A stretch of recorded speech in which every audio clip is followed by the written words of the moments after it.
Ya. ¿Están viendo el PPT? Sí, sí se puede apreciar. Ya. Fíjense, la función que tiene el asistente en la obra es muy importante.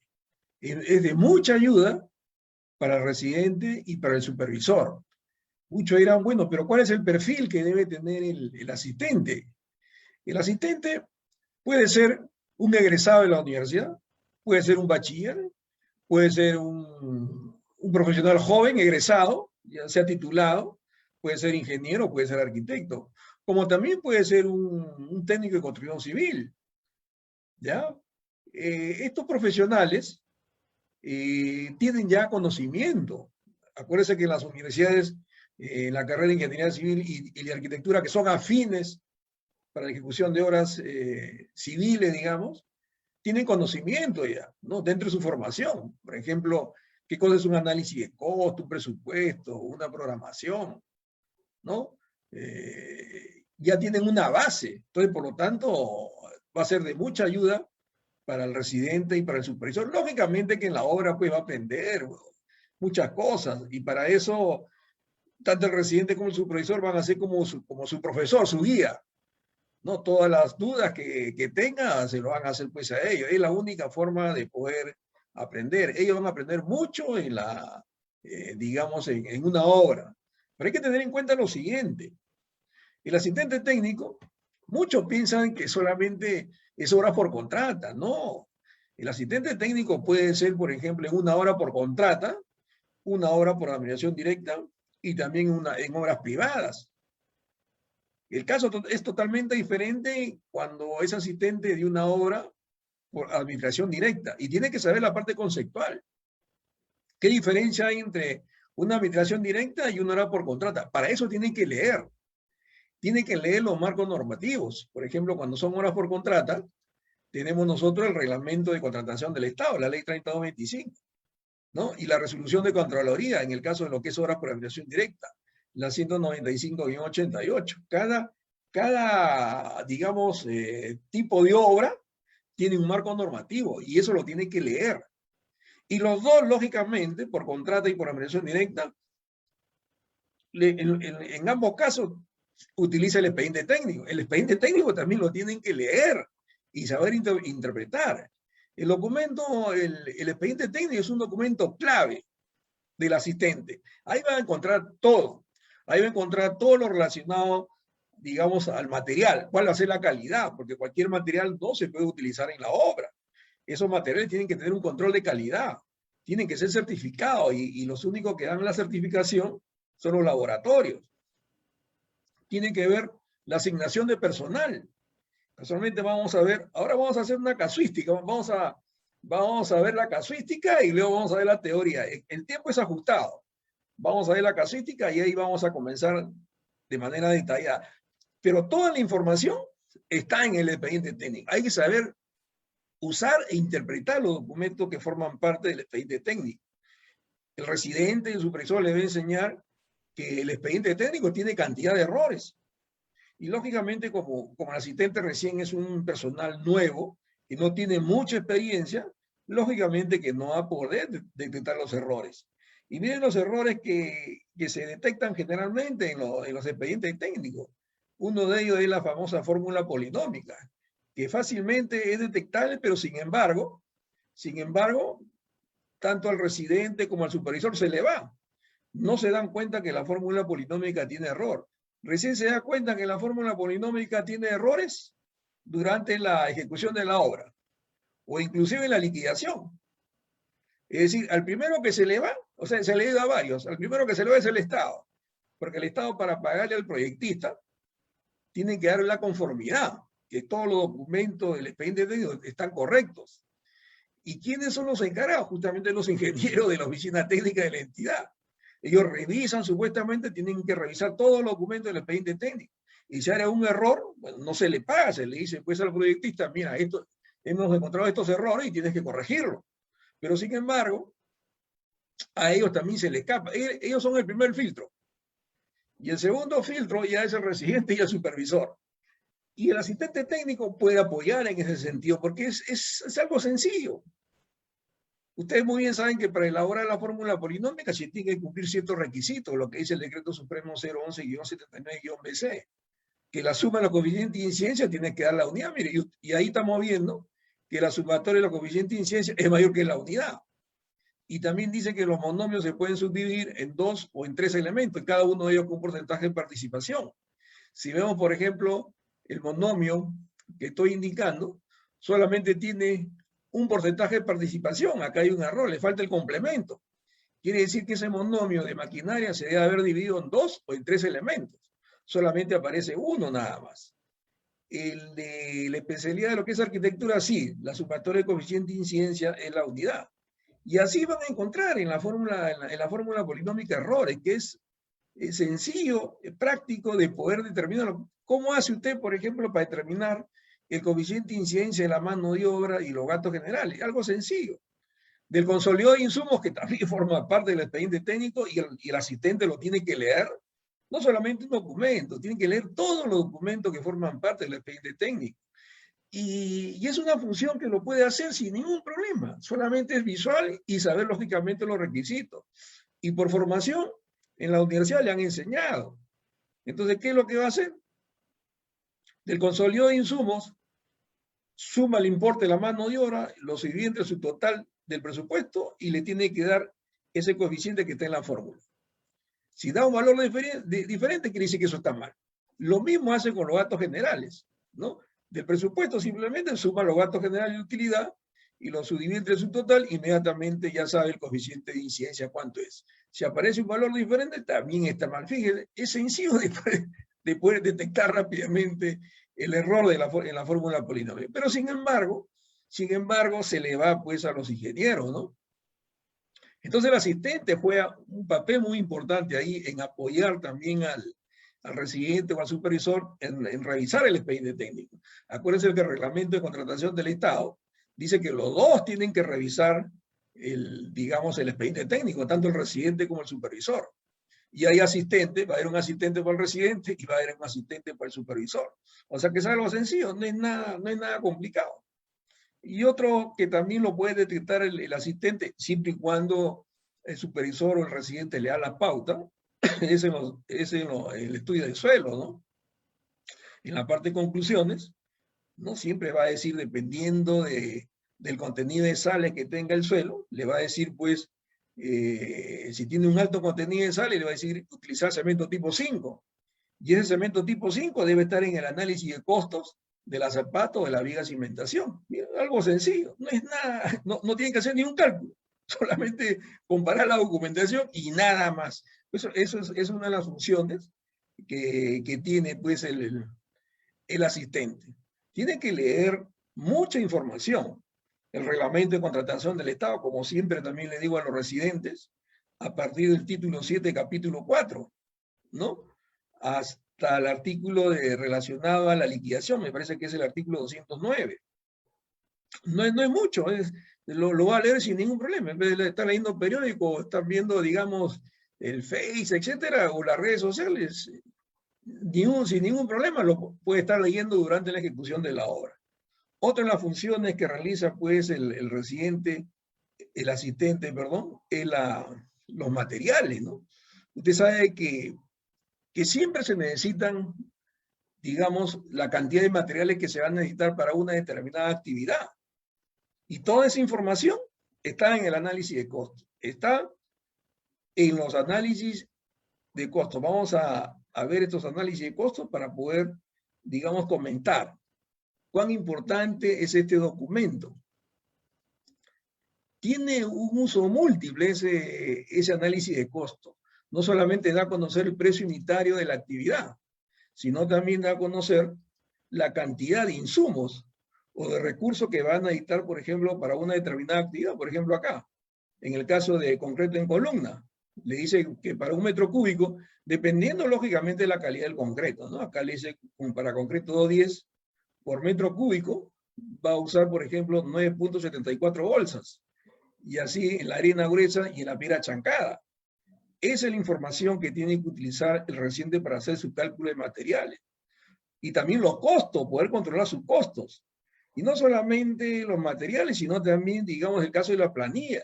Determinar cuánto va a ser la planilla de manera semanal. Acuérdense que a la gente se le paga de manera semanal. Y también el rendimiento. Por ejemplo, acá indica que el rendimiento son 6 metros cúbicos. Acuérdense que usted tiene que, el asistente, digamos, asigna tareas al personal. Y eso lo asigna en función al rendimiento. Para hacer una reprogramación también hay que utilizar el análisis de costo. Por eso es un documento muy importante. Y otro de los documentos claves es la planificación. La planificación es un documento que está relacionado al tiempo, ¿no? Nos da a conocer el tiempo de ejecución de cada una de las actividades que forman parte de ese proceso productivo. ¿Cuál es la actividad que debe empezar, que debe iniciar y cuál es la que debe continuar? ¿No? Y en función a eso se calcula la cantidad de materiales. Por ejemplo, ahí tenemos una programación con el MC Project. Vamos a ver acá un Excel. Y ahí también hay los ensayos que tienen que tener conocimiento para que lo pueda aplicar. ¿Ya? El caso de las valorizaciones también igual. Son documentos muy importantes que lo tiene que saber interpretar el residente. Por ejemplo, ahí tenemos una programación en Excel, donde, por ejemplo, en el caso de la última actividad, el caso de los muros, ¿no? Le dice, por ejemplo, en la primera semana se tiene que avanzar 2/3 de los 30 metros cuadrados. En esos 2/3 de los 30 metros cuadrados estamos hablando de 20 metros cuadrados que se van a avanzar en la primera semana. ¿Qué cantidad de materiales se va a utilizar? ¿Qué cantidad de ladrillo? ¿Qué cantidad de harina gruesa? ¿Qué cantidad de piedra de lo que es cemento? Esa información es la que tiene, en función a la planificación, a la programación, el residente tiene que calcular sus materiales. ¿Cuánto es lo que va a gastar? ¿Cuánto representa lo que va a gastar? También la programación le sirve, por ejemplo, para determinar el calendario de adquisición de materiales. Cuando empieza la obra, ya el residente, la gerencia le está solicitando de manera anticipada los materiales, ¿no? Para que la obra, el primer día, el lunes de la primera semana, él ya puede empezar su trabajo. Y esos tipos de cálculos también lo tiene que hacer pues el residente. Siempre tiene que, el asistente, siempre el residente le tiene que brindar todo el apoyo al asistente. Y todas las consultas, todas las dudas que tenga el asistente, hacer las preguntas sin ningún problema al residente o al supervisor. Bueno, cuando yo estaba realizando la función de supervisor, siempre tenía un asistente y siempre le decía, cualquier duda que tú tengas, yo no me voy a molestar. Hazlo, pregunta, acá lo que trata es que esa obra se haga bien y de esa manera vas a aprender. Y efectivamente, hay que tener bastante paciencia nada más para poder dirigir, enseñarle lo que tiene que hacer el asistente, ¿no? Eso ya le va a servir de mucho cuando esté pues en otras obras.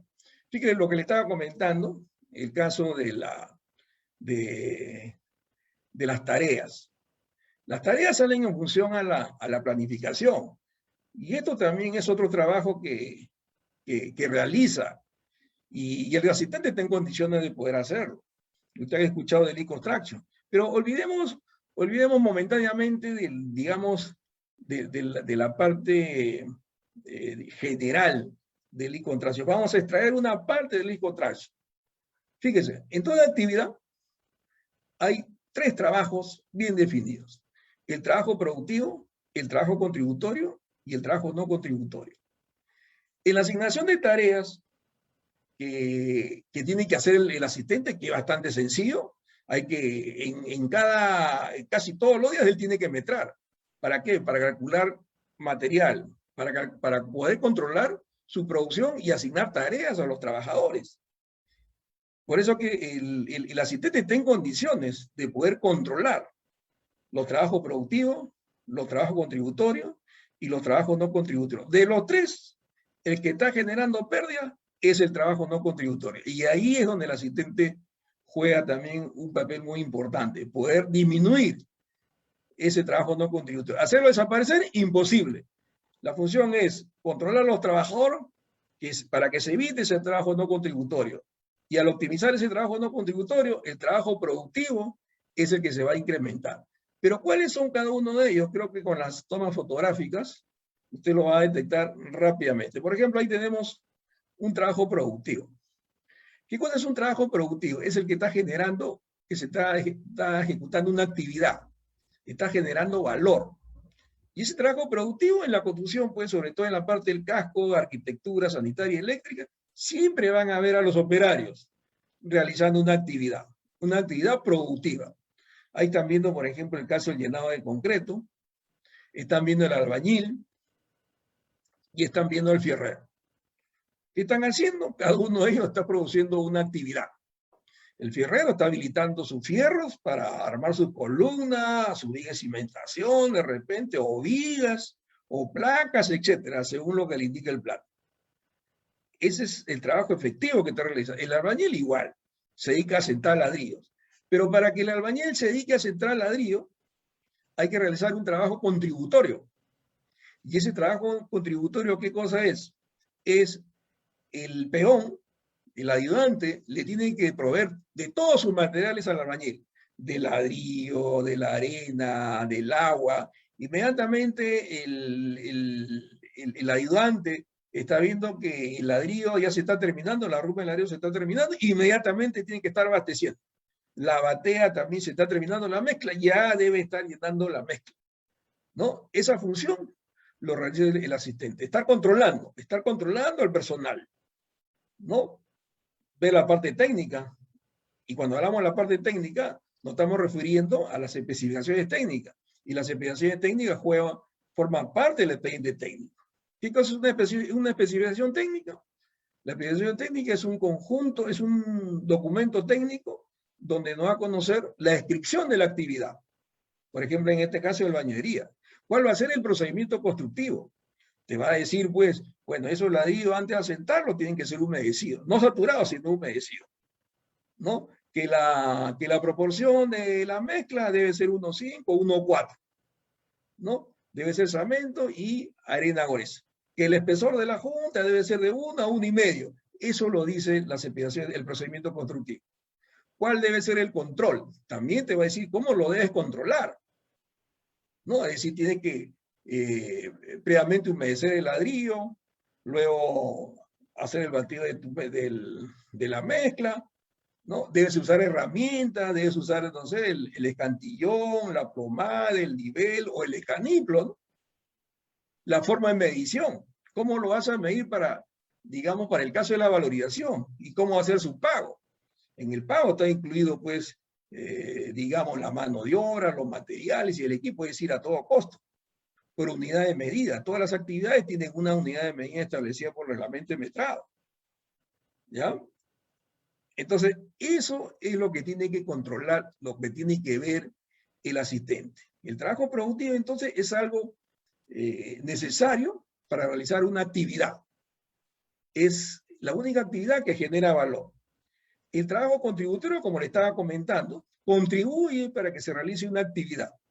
Por ejemplo, para que el albañil comience a sentar ladrillo, hay que llevarle el cemento, hay que llevarle los ladrillos, hay que llevarle la mezcla. Los cementos y los agregados no van a ir pues caminando hasta la zona de trabajo del albañil.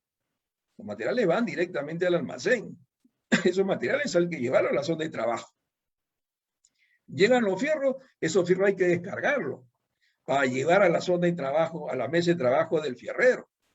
El caso, por ejemplo, acá, están llevando la batea, están llevando los materiales, ¿para qué? Para que el albañil comience a sentar su ladrillo. Ese es un trabajo contributorio. La lectura de plano, trabajo contributorio. Las coordinaciones, trabajo contributorio, que están contribuyendo para que se realice una actividad. El trabajo que también lo va a controlar el asistente. El trabajo no contributorio es lo que ustedes están viendo. Se prohíbe que en la obra, durante el día, estén hablando por celular, se esconden y están comiendo o están conversando. Son, digamos, pérdida de tiempo, pero sin embargo la empresa le está pagando. Son pérdidas para la empresa. Ahí es donde entra a tallar también el asistente, ¿no? Si ve esa toma que usted también, inmediatamente llamar la atención y comunicar al residente. Eso están generando pérdida. Entonces el asistente está en condiciones de poder controlar los trabajos productivos, los trabajos contributorios y los trabajos no contributorios. ¿Y para qué? Para lo siguiente, por ejemplo, ¿no? Para lo siguiente. Por ejemplo, un trabajo que de manera continua va a realizar el asistente son los metrados. Y ahí va a poder controlar trabajo productivo, contributorio y no contributorio. Esa es la chamba del residente. Y para toda actividad tiene que metrar. Para asignar tareas, tiene que metrar. Para calcular los materiales, tiene que metrar. Para calcular los costos, tiene que metrar. El metrado es básico. Vamos a hacer un ejemplo bastante sencillo en lo que es asignación de personal. Eso es un trabajo que continuamente lo está realizando el asistente. Para eso, tiene que metrar y tiene que utilizar los documentos que forman parte del expediente técnico. ¿Cuál es ese documento? Nuevamente el análisis de costos y la programación, porque esos tiempos los tienen que realizar en un determinado tiempo, no se va a demorar pues días, ¿no? Eso está controlado. Y para eso está el rendimiento y para eso están los metrados. El documento que está, digamos, relacionado a lo que le estoy comentando son los análisis de costos. Y usted va a ver. Por ejemplo, acá nos dice que ya empieza el trabajo, tenemos un plan de cimentación, y nos dice que la programación, esa actividad de excavación de zanja, se va a demorar en culminarlo en 10 días. Debe empezar el lunes y debe terminar el jueves. El gerente dice, no, hay espacio suficiente para que ese trabajo de 10 días tú lo termines en un día. Y esto del COVID, el distanciamiento social, también se cumple. O sea que no hay ningún motivo para que tú no lo puedas hacer en un día. Olvídate que lo vas a hacer en 10 días. El hecho de que se reduzca el tiempo, también lo tiene que ver el asistente. No significa que el presupuesto o la mano de obra de esa actividad se va a incrementar, se va a duplicar, triplicar. No, el presupuesto va a ser el mismo en esa actividad. No se va a incrementar digamos, el importe de la mano de obra.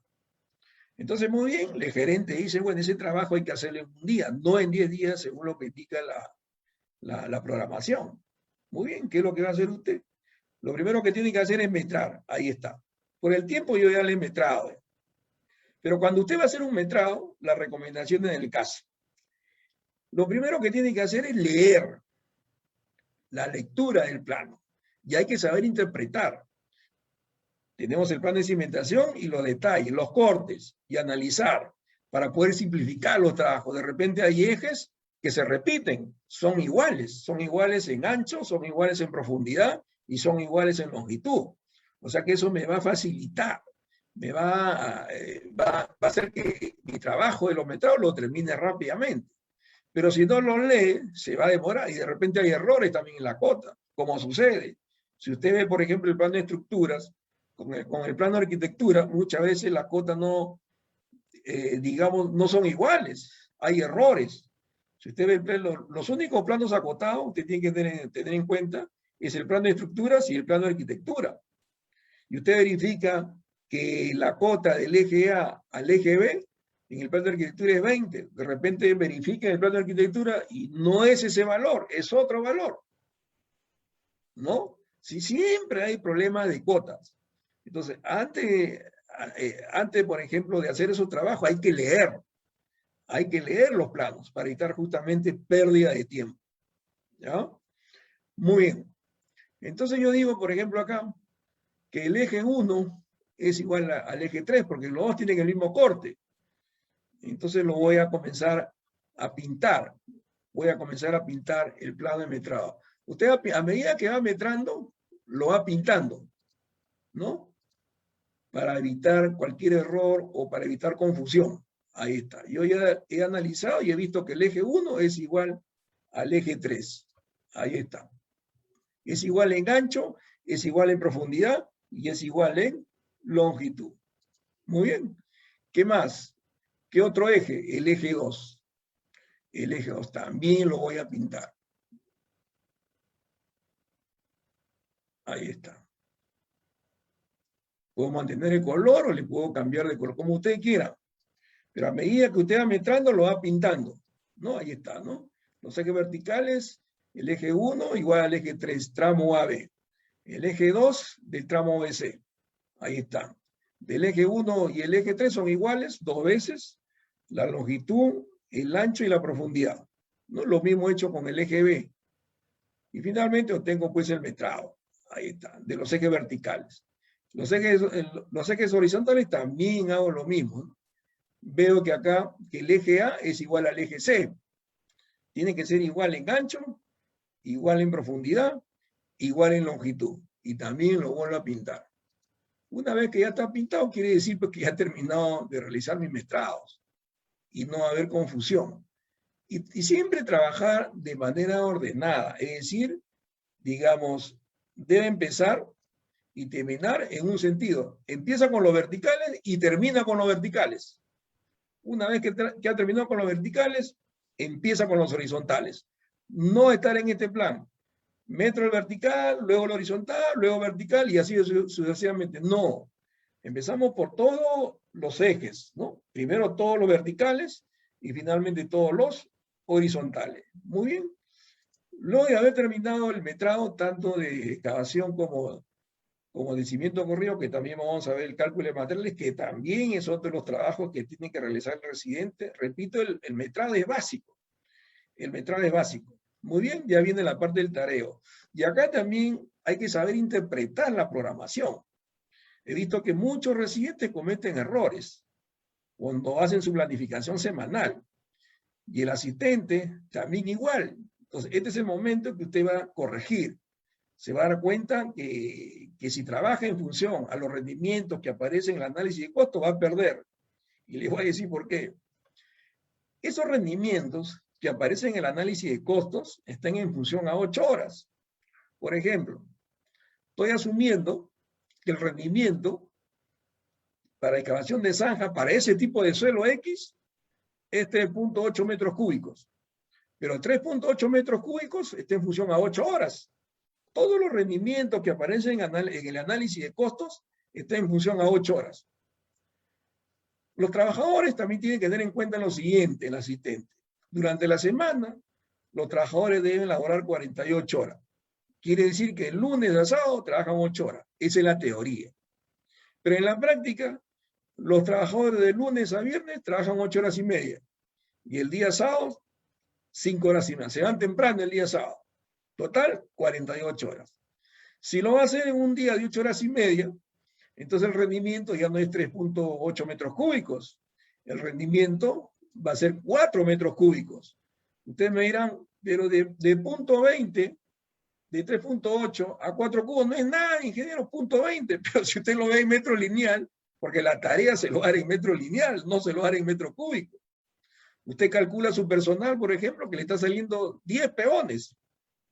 Y acá también hay otro error, ¿no? Dice, ingeniero, vamos al gerente de la empresa, necesito 10 peones ya. El lunes a primera hora te mandan los 10 peones. Llegan los 10 peones, cada uno está con su pico y lámpara, le dicen al ingeniero o al asistente de ingeniero, ¿de dónde empezamos? Bueno, cada uno de ustedes tiene que hacer 4 cubos. 4 cubos. Ellos no saben pues, interpretar los 4 cubos. Que no sé qué cosa habrá querido decir el ingeniero con los 4 cubos. Ellos no saben. Usted tiene que asignarle tarea. Y la tarea lo tiene que dar en metro lineal. Y esos metros lineales equivalen justamente al rendimiento, a los 4 metros cúbicos. Ahora sí, cuando ya usted le da en metros lineales, ahora sí los trabajadores sí lo van a entender. Pero para eso usted tiene que hacer un planito, tiene que hacer un croquis. Para que ese croquis, el residente se lo da al asistente o se lo da al maestro de obra. ¿Ya? Entonces, con ese planito, ya cada uno de ellos va a tener asignado un sector en metros lineales, que en este caso va a ser 6.70 metros lineal. Y le voy a explicar cómo sale. Fíjese. Como le digo, siempre trabajar de manera ordenada.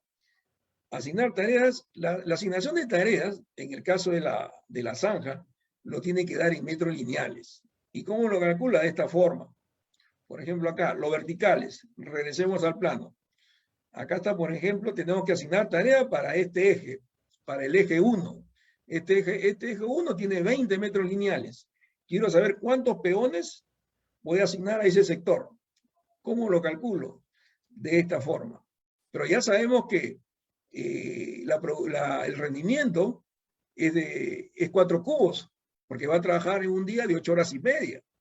Pero si es el sábado de 5 horas y media, no le va a exigir pues, los 4 cubos, le va a exigir los 2.60 metros cúbicos, dependiendo del día que caiga.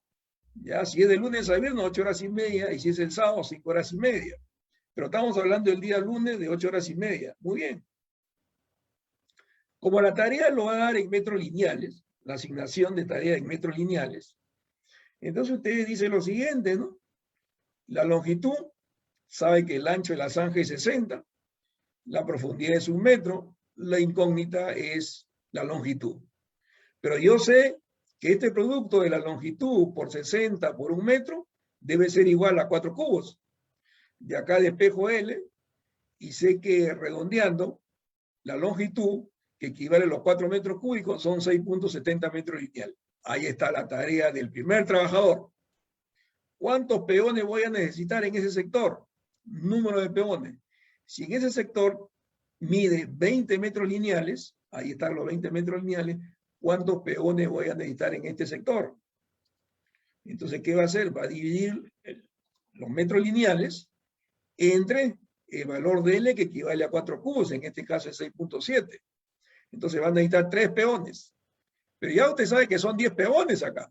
Ya lo calculó, saben que 10 peones, pero ¿cómo lo va a distribuir? Eso es lo que justamente estamos haciendo. Ya sabe usted que necesita 10 peones. Acá tiene 3 peones ya.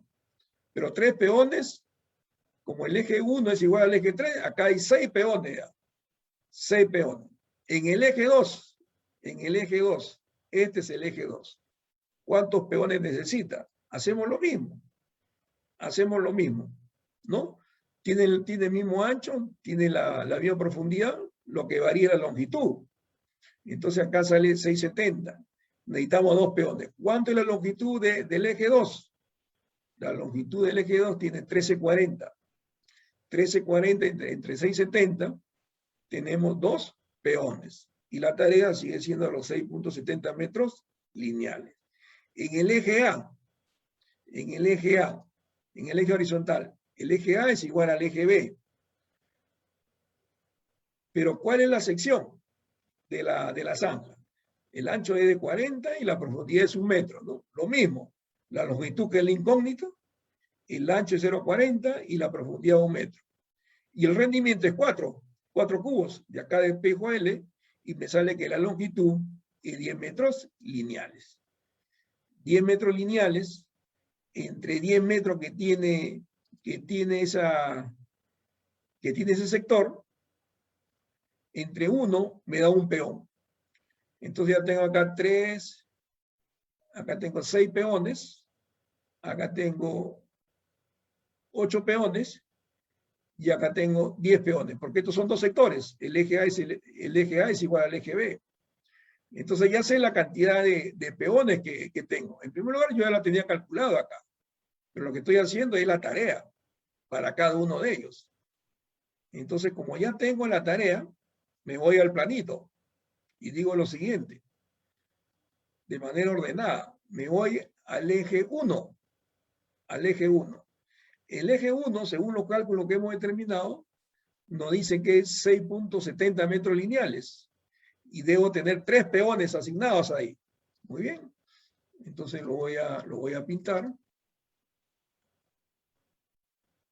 Lo voy a pintar. Acá tengo un peón. Ahí tengo un peón. Lógicamente que lo mido del eje, pues, ¿no? En la intersección de 1B. Este es el 0. Con la wincha, pues voy con el maestro, hago el primer trazo 670 y ahí está el primer sector para el primer peón. Para el otro peón, lo mismo. Pero yo sé que en ese sector tengo 3 peones. Lo voy a pintar. Ahí está. Y el tercer peón.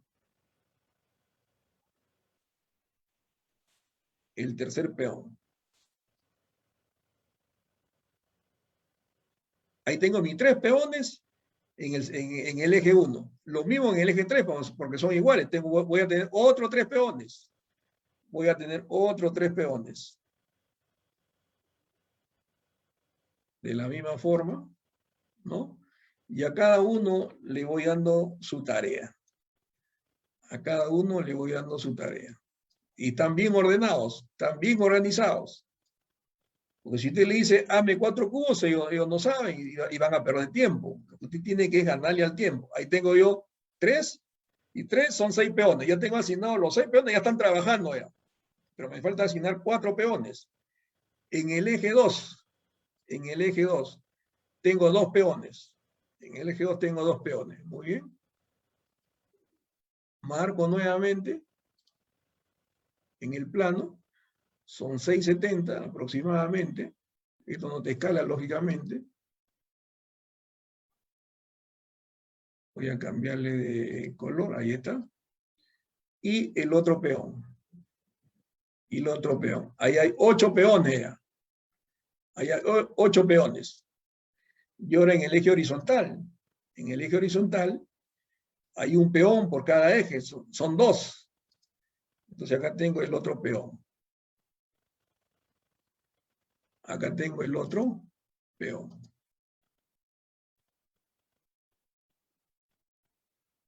Todos los peones están ya con su tarea respectiva.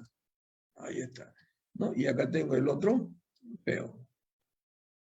Y acá ya está con sus cotas. Ahí está.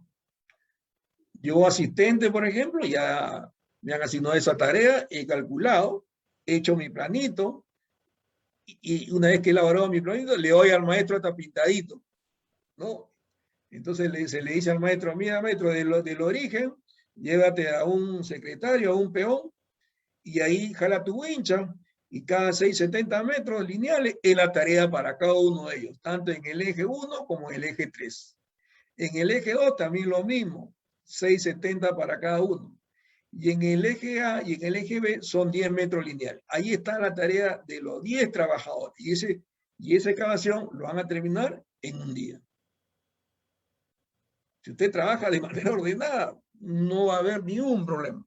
Esa es la manera como debe trabajar el asistente. Pero, como le digo, acá lo básico son los metrados. Otro de los trabajos que se le asigna al asistente es determinar la cantidad de materiales.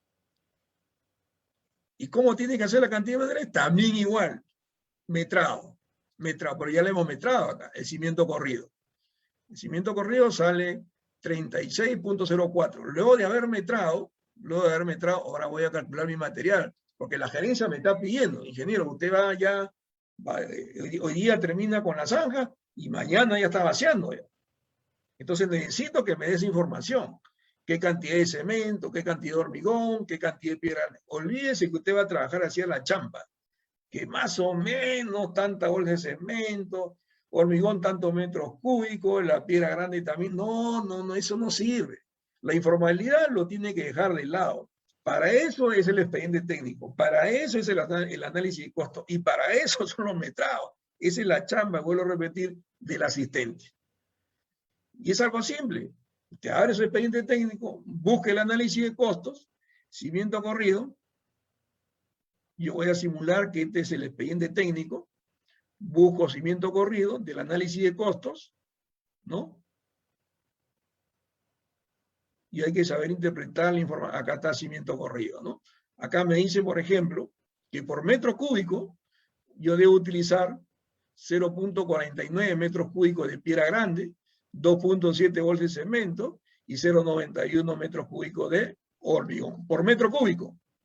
Pero acá mi cálculo de metrados, mi volumen de concreto está saliendo 36.04. ¿Qué voy a hacer? El coeficiente de aporte que me indique el análisis de costo para cada material lo voy a multiplicar por el metrado. Ahí está, los 36 por el análisis de costo que me indica el coeficiente de aporte del cemento, 2.7. El hormigón, igual, el metrado, 36.04, por el análisis de costos, 0.91, y la cantidad de piedra grande, también igual el metrado, fíjese, ¿ve? El metrado, por el coeficiente de aporte del hormigón, 0.91. A ver, creo que acá había un error. El hormigón 3604, lo he duplicado parece.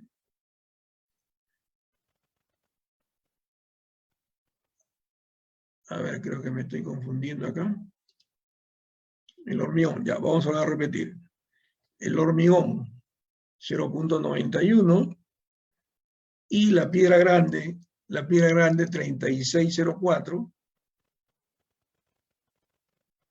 por 0.49. Ahí está. Claro que usted no lo va a comprar en decimales, esto lo tiene que redondear. Lo voy a poner acá en la parte inferior y luego lo voy a redondear para compra. Entonces acá va a solicitar 97 bolsas de cemento, acá van a necesitar 33 metros cúbicos y acá van a necesitar 18 metros cúbicos de piedra grande. Ahí está. Ahí está la cantidad de materiales que usted va a necesitar, para los 36.04 metros cúbicos de cimiento que usted va a llenar. Ahí está la cantidad de materiales. Este trabajo es función del asistente. ¿Es complicado? Bastante sencillo. Lo único que tienen que hacer es meter y utilizar los documentos que forman parte del expediente técnico. En el caso específico, repito, el análisis de costo. Y para compra, cuando usted va a hacer su pedido de materiales, te va a presentar un informe, se lo va a entregar a la gerencia, también lo tiene que hacer de manera detallada y de la siguiente forma. Te va a poner acá lo siguiente. Cemento Portland tipo 5, tienes que especificar. Si usted le pone simplemente cemento, lo van a comprar. Dice, bueno, como dice cemento, aparte que la gente de logística o abastecimiento desconoce digamos, los tipos de cemento. De repente le compra cemento tipo 1 y usted pidió, digamos, cemento tipo 5, porque está considerado en el análisis de costos, está considerado en las especificaciones técnicas del proyecto. Pero ya lo compró, mire todo el problema que se va a generar, y esa es una pérdida de tiempo, de repente ya no le van a devolver, ¿no? Va a perder. Y acá sí, a este nivel, sí puede sugerir la marca del material. ¿Ya? Lo que sí no es, en las especificaciones técnicas nunca figura la marca del material. Siempre va a figurar, digamos, de manera general. Cuando ya es para compra, usted puede sugerir la marca del material. Piedra grande, y acá también, piedra grande. Si estamos hablando de cimiento, hay piedra grande de cerro y hay piedra grande de canto rodado. Lo recomendable es piedra de cerro, porque la piedra de cerro es angulosa, va a tener una mejor adherencia con el concreto. Y usted le puede poner ahí de cerro, ¿no? De cerro. Y acá, bueno, la unidad de medida, ya lo que hemos calculado, voy a poner acá materiales,